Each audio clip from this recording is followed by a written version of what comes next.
नमस्ते। आज के इस एक्सप्लेनर में आपका बहुत बहुत स्वागत है।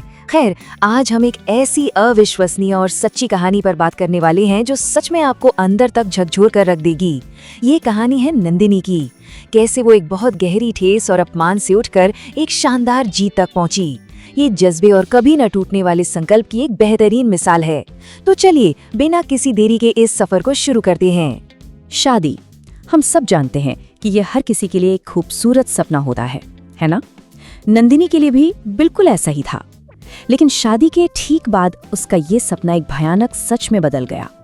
दूल्हे ने अचानक एक बेदर्द शर्त रख दी, जब तक तुम्हारे घर वाले 5 लाख नहीं देंगे मैं तुम्हें अपनी पत्नी नहीं मानूंगा। सोचिए, इस एक लाइन ने उस नई नवेली दुल्हन के खुशहाल वैवाहिक जीवन के हर भ्रम को उसी पल चकनाचूर कर दिया। तो सबसे अहम बात यह है कि नंदिनी के आत्मसम्मान और उसकी पूरी जिंदगी की कीमत सिर्फ एक नंबर पर तय कर दी गई, पूरे 5 लाख रुपए। एक ऐसा मनमाना और भयानक दाम जिसे उसके गरीब किसान पिता राम प्रसाद जी अपनी पूरी जिंदगी की गाड़ी कमाई लगाने के बाद भी कभी नहीं चुका सकते थे। अब जरा इस टाइमलाइन को देखिए। पलक झपकते ही एक रिश्ता ताश के पत्तों की तरह कैसे बिखर गया। पहले दिन शादी होती है और दहेज की वो छुपी हुई मांग सामने आती है। दूसरे दिन की सुबह सास के ताने शुरू हो जाते हैं कि खाली हाथ आ गई। उसी रात दूल्हे का वो खौफनाक अल्टीमेटम आता है और तीसरे ही दिन नंदिनी को उसके मायके में लावारिस छोड़ दिया गया। सच में ये अचानक हुआ अलगाव किसी का भी दिल दहला देने के लिए काफी था। और फिर वही हुआ जो अक्सर होता है, समाज का सबसे क्रूर चेहरा सामने आ ही गया। लोग तरह तरह के ताने मारने लगे। अरे देखा, लड़की में ही कुछ कमी होगी, आजकल की लड़कियां घर कहाँ संभाल पाती हैं। जरा सोचिए, उस लड़की पर क्या बीत रही होगी जिसका घर बसने से पहले ही उजड़ गया।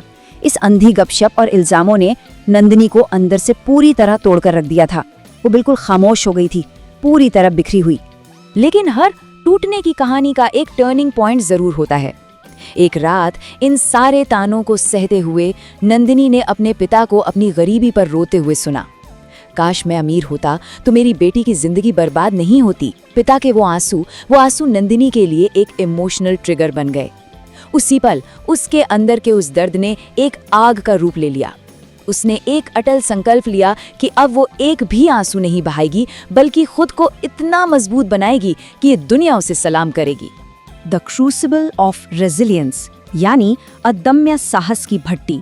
चलिए देखते हैं कि कैसे उसने खुद को इस भट्टी में तपाया।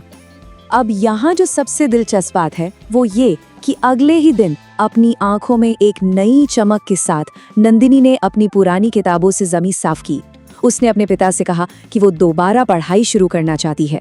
पिता की आंखों में दर्द तो था, लेकिन अपनी बेटी के लिए एक बहुत बड़ा गर्व भी था। उन्होंने बस इतना कहा, लोग क्या कहते हैं ये मत सोच, तू बस आगे बढ़। लेकिन समाज कहाँ चुप बैठने वाला था। गांव वाले लगातार मजाक उड़ा रहे थे। अरे, जिसे पति ने छोड़ दिया वो अफसर बनेगी।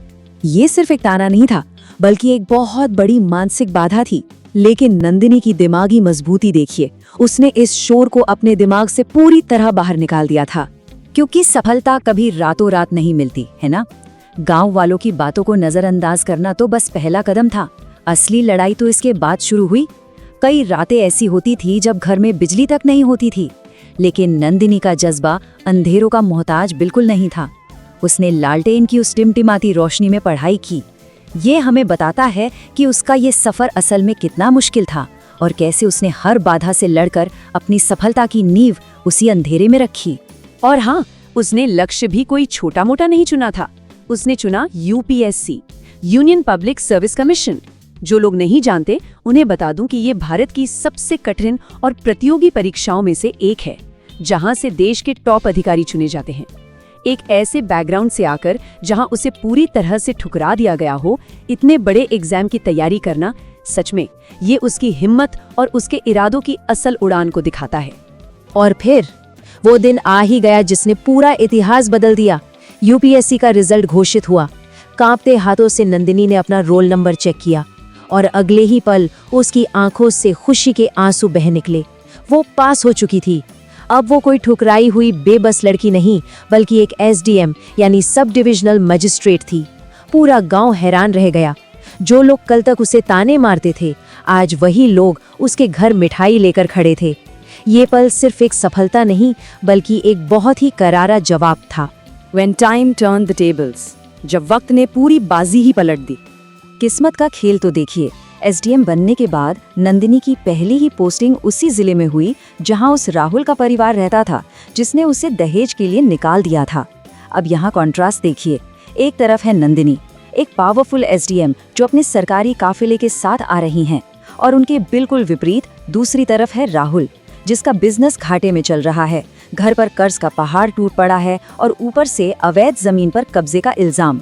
और ये बात बहुत ही शानदार तरीके से दर्शाती है कि वक्त का पहिया कैसे घूमता है, इससे पहले कि इन दोनों का एक बार फिर आमना सामना हो। अब जरा इस क्लाइमैक्स सीन की कल्पना कीजिए। राहुल के इलाके में अवैध कब्जे की शिकायत सीधे प्रशासन तक पहुंच चुकी है। राहुल का परिवार पूरी तरह डरा हुआ है कि अब क्या होगा। अगले दिन गाड़ियों का एक बड़ा सा सरकारी काफिला उस गांव में पहुंचता है। राहुल और उसका परिवार घबराहट में बाहर खड़ा है। जैसे ही गाड़ी का दरवाजा खुलता है और नई एसडीएम मैडम गाड़ी से बाहर कदम रखती हैं, राहुल की नजर सीधे उनके चेहरे पर पड़ती है। नंदिनी बेटी, हमसे गलती हो गई। राहुल के पैरों तले तो मानो जमीन ही खिसक गई। पूरा परिवार सन्न है। जिस लड़की को उन्होंने बेइज्जत करके धक्के मारकर घर से निकाला था, आज वही उनके सामने एक ताकतवर अफसर बनकर खड़ी थी। खौफ और शर्मिंदगी से भरी राहुल की मां की आवाज लड़खड़ाई। इस एक पल में उनके सालों का अहंकार और लालच टूटकर पूरी तरह बिखर चुका था। Not revenge, a new mindset. बदला नहीं बल्कि एक नई सोच। किसी भी आम इंसान की जगह सोचिए, वो इस पल का इस्तेमाल अपना ईगो सेटिस्फाई करने के लिए करता है ना। लेकिन नंदिनी के चेहरे पर घमंड की एक लकीर तक नहीं थी। वो उनके सामने बिल्कुल शांत और पूरी गरिमा के साथ खड़ी रही।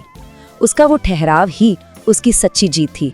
उसने उन सहमे हुए चेहरों को देखा और बहुत ही शांत लेकिन असरदार आवाज में कहा, गलती सिर्फ मेरी नहीं थी, गलती उस सोच की थी जो बेटी की कीमत पैसों से लगाती है। इस जवाब में कितनी गहराई है, आप खुद सोचिए। उसने किसी एक इंसान से बदला लेने के बजाय दहेज जैसी उस पूरी खोखली व्यवस्था पर वार किया। ये उसकी इमोशनल मैच्योरिटी का सबसे बड़ा सबूत था। और फिर वहां से जाते जाते उसने राहुल से सिर्फ एक आखिरी बात कही, अगर उस दिन आपने मुझे ठुकराया नहीं होता ना, तो शायद मैं आज यहाँ तक नहीं पहुँचती। ये शब्द किसी ताने की तरह नहीं बल्कि एक फैक्ट की तरह कहे गए थे। इस एक वाक्य ने उसकी कहानी को पूरा कर दिया। उसने अपने अतीत को पूरी तरह से स्वीकार कर लिया था। ये इमोशनल हीलिंग का अल्टीमेट फॉर्म था, जहां कड़वाहट की जगह एक शांत आत्मविश्वास ने ले ली थी। इसके बाद नंदिनी ने बिना किसी बायस के पूरी ईमानदारी से कानून के अनुसार अपना काम किया। इस पूरी घटना का असर देखिए। जिस लड़की को कभी दहेज के कारण ठुकरा दिया गया था, आज पूरा जिला उसके सम्मान में सिर झुकाता था। उस दिन गांव के हर पिता को ये एहसास हुआ कि बेटियां बोझ नहीं होती। और सबसे बड़ी बात, गांव की हर छोटी लड़की की आंखों में एक नई उम्मीद जग गई थी कि वो भी अपनी किस्मत खुद लिख सकती है। ये एक्सप्लेनर हमें एक बहुत ही गहरा सवाल सोचने पर मजबूर करता है। आज भी हमारे समाज में ना जाने कितनी नंदिनियां हैं जो इस सोच के बदलने का इंतजार कर रही हैं। नंदिनी की कहानी सिर्फ एक अधिकारी बनने की कहानी नहीं है, बल्कि ये इस बात का सबूत है कि जब इंसान के जज्बे और इमोशनल रेजिलियंस की भट्टी दहकती है, तो वो राख से भी उठकर आसमान छू सकता है। इस कहानी पर विचार जरूर कीजिएगा।